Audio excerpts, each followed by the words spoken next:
Olá, bem-vindos a mais uma exploração aqui no The Deep Dive.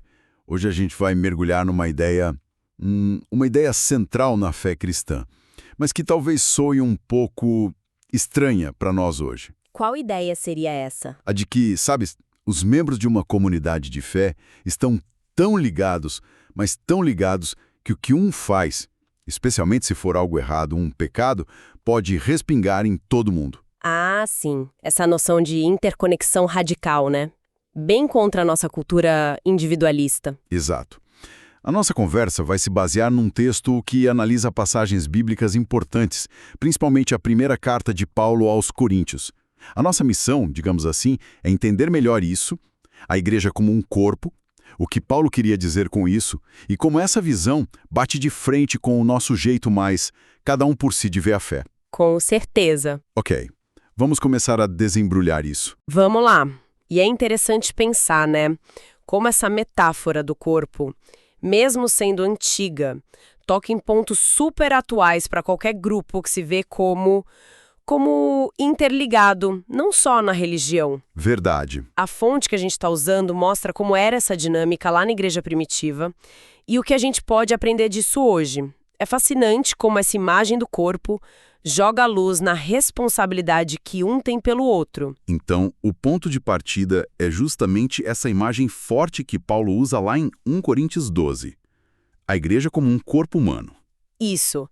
A fonte resume bem a ideia central. É como se Paulo dissesse: gente, pensa no corpo de vocês. Tudo conectado, né? Nenhuma parte vive sozinha. Parece simples, mas uau! As implicações são gigantes. Gigantes e, como você falou, talvez até um pouco radicais para a gente hoje. A fonte até usa uns exemplos que Paulo dá que soam quase exagerados para reforçar isso. Tipo quais? Tipo, a ideia de que o dedão do pé tá ligado no nariz, ou o fígado nos joelhos. Não é anatomia, claro. Claro. Mas o ponto é, mesmo as partes que parecem distantes, sem nada a ver uma com a outra, são vitais para o todo. Não tem essa de autonomia completa dentro do corpo. Uma coisa afeta a outra, faz todo sentido. E essa conexão leva a uma consequência que a fonte destaca, que está lá em Coríntios 12, no fim do capítulo, verso 26, acho. Sim, a famosa passagem. Que diz que se uma parte sofre, todo o resto sofre junto. Se uma parte é honrada, todo mundo comemora. É quase uma lei da natureza, né? Dentro dessa metáfora.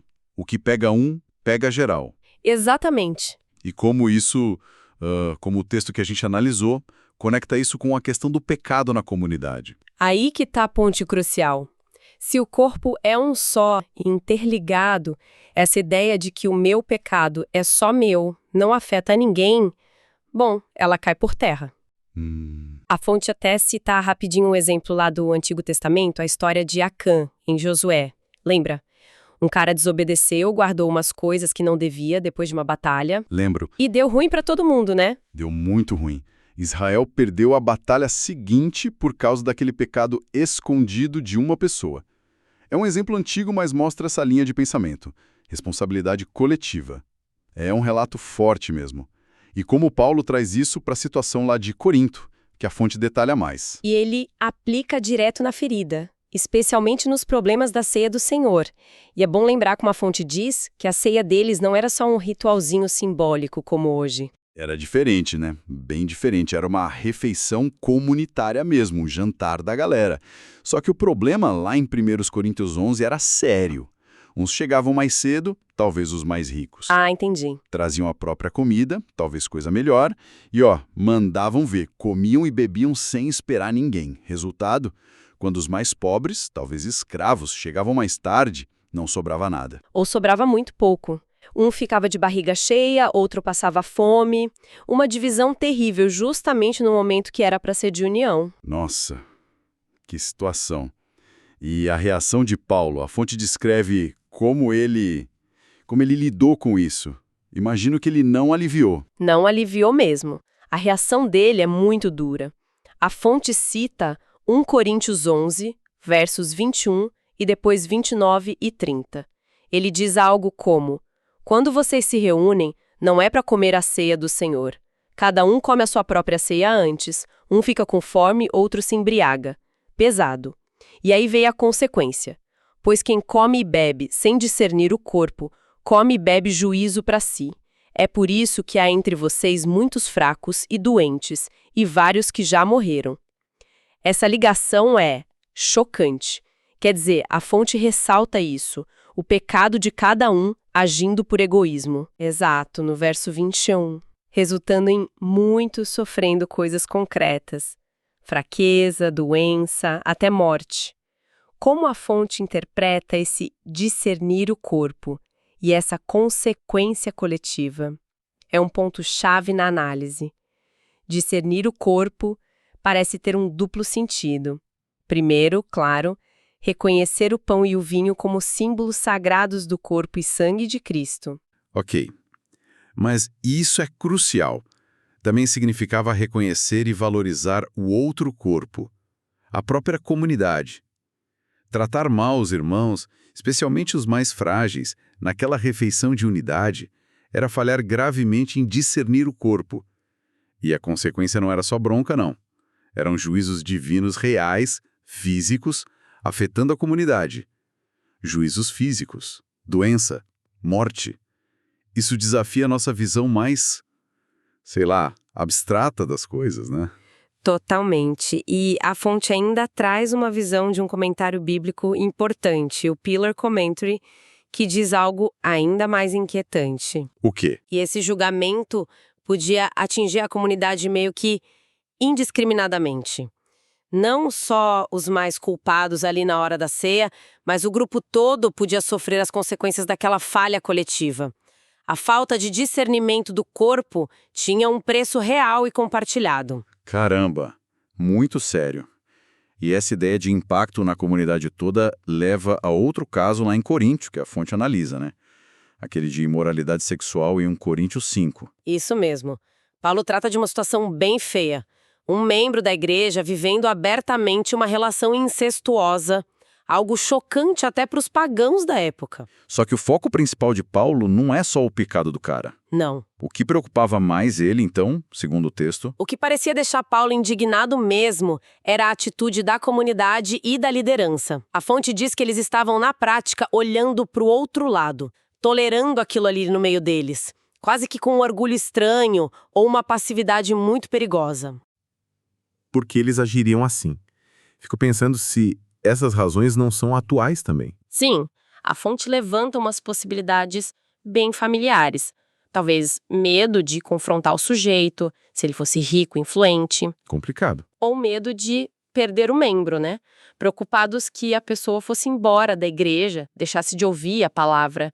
Ou talvez só quisessem manter os números altos, igreja cheia, mesmo que comprometendo os padrões. Ou aquela desculpa clássica que a fonte menciona. Ah, ele é novo convertido, coitado, precisa de tempo, vamos dar uma chance. Essa também tá lá. A ideia de que, com o tempo, a pessoa se ajeita sozinha. Mas seja qual for o motivo da igreja não fazer nada, a resposta de Paulo em 1 Coríntios 5, que a fonte analisa, é bem diferente. É direta, firme, sem deixar dúvida. Quão firme? O que a fonte destaca que Paulo mandou fazer. A fonte frisa a repetição e a força das palavras dele. Ele não sugere, ele ordena que o cara seja removido da comunhão. A fonte lista as vezes que ele diz isso no capítulo 5. Entreguem esse homem a Satanás, no verso 5. Depois expulsem o velho fermento, no 7, falando da influência ruim. E a ordem final, clara, no verso 13. Expulsem esse perverso do meio de vocês. São tipo umas 4 ou 5 ordens diretas num capítulo só. Zero ambiguidade. Expulsem esse perverso. Nossa, é muito forte. Mas a fonte argumenta que essa dureza não era por ódio, né? Qual era a motivação real por trás disso? Isso. A análise deixa claro que a motivação era dupla. E as duas vinham de um lugar de cuidado pastoral. Primeiro, amor pela igreja. Proteger todo mundo da influência daquele pecado tolerado. Ok, faz sentido. E segundo, por incrível que pareça, amor pelo próprio cara que estava pecando.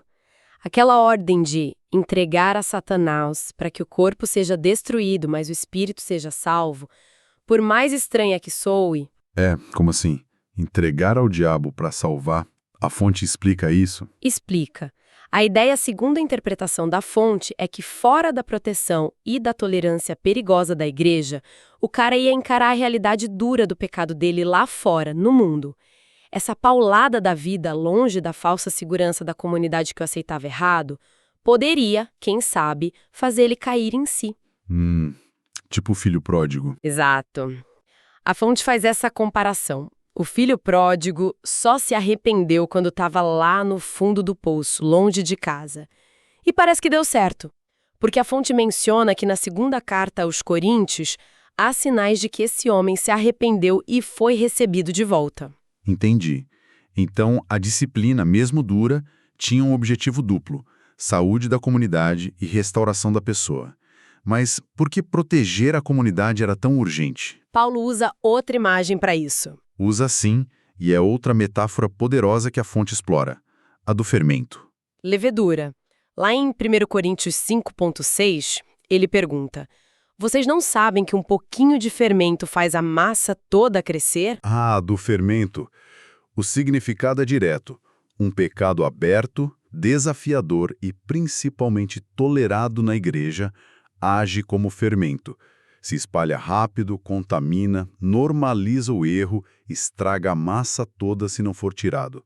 E a fonte liga isso com a Páscoa, né? Que Paulo menciona logo depois. Como funciona essa conexão? É uma conexão brilhante, como a fonte mostra. Na lei antiga, antes da Páscoa, os israelitas tinham que tirar todo o fermento de casa. Era a festa da libertação, do começo da aliança. Paulo pega isso e aplica na igreja. Livrem-se do fermento velho para serem massa nova, sem fermento. Cristo, nosso Cordeiro Pascal, foi sacrificado. Então vamos festejar não com o fermento velho da maldade, mas com os pães sem fermento da sinceridade e da verdade. Entendi. Tirar o fermento físico simbolizava tirar o fermento do pecado moral da comunidade que celebrava a Cristo. Exatamente. E essa ligação com a Páscoa, segundo a fonte, acaba com a desculpa do ele é novo convertido. A exigência de pureza, de tirar o fermento, era desde o início. A fonte até lembra que lá em Êxodo, quem comesse pão fermentado na Páscoa era eliminado de Israel. Era sério. Nossa, o comentário Pilar, que a fonte cita de novo, reforça: o mal, se não for tratado, se espalha e corrompe. A fonte discorda um pouquinho do comentário sobre a velocidade. Diz que o fermento age rápido, não devagar, mas concorda 100% com o princípio. Tolerar o pecado contamina a comunidade toda. Essa imagem do fermento é muito visual mesmo. Mas aí surge uma dúvida prática. Essa ordem de expulsar, de não se associar, quer dizer que o pessoal da igreja devia viver numa bolha, evitar gente de fora que não vive do mesmo jeito? A fonte fala sobre isso? Fala sim. E é um ponto super importante que Paulo faz questão de explicar, e a fonte detalha bem, lá nos versículos 9 a 11 de 1 Coríntios 5. Paulo percebeu que a ordem dele podia ser entendida errado. Como assim? Não estava falando das pessoas imorais deste mundo, ou seja, os não crentes, quem está fora da igreja. Ele diz que se fosse para evitar todo mundo que é imoral, avarento, idólatra no mundo, os cristãos teriam que sair do planeta, o que é impossível e contra a missão de ser luz e sal. A ordem é conviver, amar, servir quem está fora, como Jesus fez. Ok. Então, para quem era a ordem de não associação, de nem comer junto? A ordem era específica, Paulo diz, para qualquer que, se dizendo irmão, essa é a chave, for imoral, avarento, idólatra, caluniador, bêbado ou ladrão. A questão é a pessoa se identificar como parte da igreja, mas viver deliberadamente num padrão de pecado sem arrependimento. Entendi. A fonte faz uma distinção boa. Não é quem cai em pecado e se arrepende, mas quem está dado ao pecado. Faz daquilo um estilo de vida enquanto se diz cristão. Captei a diferença.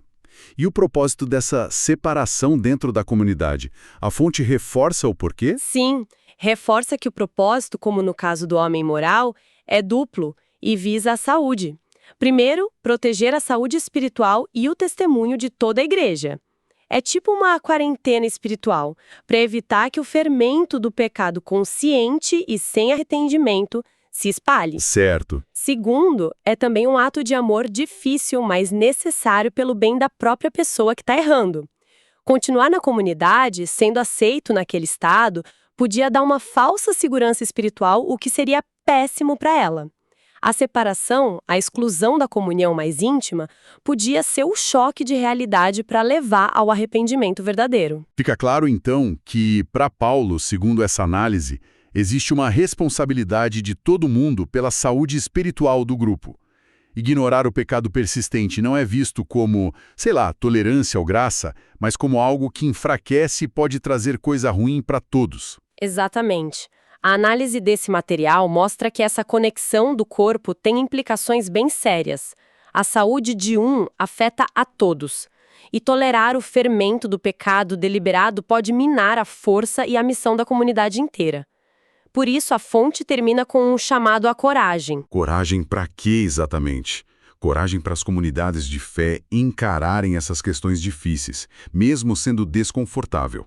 A fonte sugere que essa disposição de tratar o pecado interno com amor, mas com firmeza, é parte do que faz a comunidade ser o que ela deve ser, triunfante, imparável, um reflexo do reino de Deus aqui. A passividade, por outro lado, leva ao enfraquecimento. Faz sentido. A fonte parece resumir tudo em 2 pontos principais que saem dessa análise de Coríntios, né? Sim, 2 pontos cruciais que ficam bem claros. Primeiro, o chamado de Deus para quem se diz seguidor dele vive uma vida entregue, buscando se afastar do pecado intencional, persistente, não é opcional, faz parte de ser de Cristo. Segundo, o fato talvez duro de engolir, mas central para Paulo, de que a falha individual nisso não é só um problema pessoal, afeta, enfraquece e pode trazer consequências ruins para todo o corpo de Cristo e para a comunidade toda. E isso faz a gente pensar nas implicações práticas disso hoje. Exato. Então, só para recapitular o que a gente viu hoje com base na fonte. Começamos com essa visão forte da igreja como corpo interligado, onde cada um afeta o todo. Vimos como isso gerou consequências bem reais lá em Corinto, na divisão da ceia, levando a doença e morte. No caso da imoralidade tolerada, analisamos a resposta firme de Paulo, a metáfora do fermento, a ordem de remover quem não se arrepende, mas distinguindo isso da relação com o mundo. Então, o que fica dessa análise toda? Olha, talvez mais que uma resposta pronta, o que fica é uma pergunta fundamental, sabe? Algo para a gente continuar pensando, que a própria fonte meio que sugere. Se Paulo dá essa ênfase toda na responsabilidade da comunidade, nessa interconexão, nas consequências compartilhadas do pecado tolerado, como que as comunidades hoje podem lidar com essa tensão? Boa pergunta. Como achar o equilíbrio delicado entre acolher, ter paciência, dar suporte para quem está lutando contra o pecado e, ao mesmo tempo, cumprir a responsabilidade de proteger a saúde, a integridade, o testemunho de todo o corpo. Onde que está a linha entre a restauração paciente e a disciplina que às vezes é necessária? Não tem resposta fácil, né? Mas a pergunta é vital. Uma pergunta essencial, sem dúvida, para qualquer grupo que se vê como um corpo unido, com uma missão. Com essa reflexão que desafia a gente, encerramos nossa análise por hoje. Agradecemos a companhia de todos nessa exploração das ideias de Paulo aos Coríntios sobre corpo, comunidade e consequência. Até a próxima.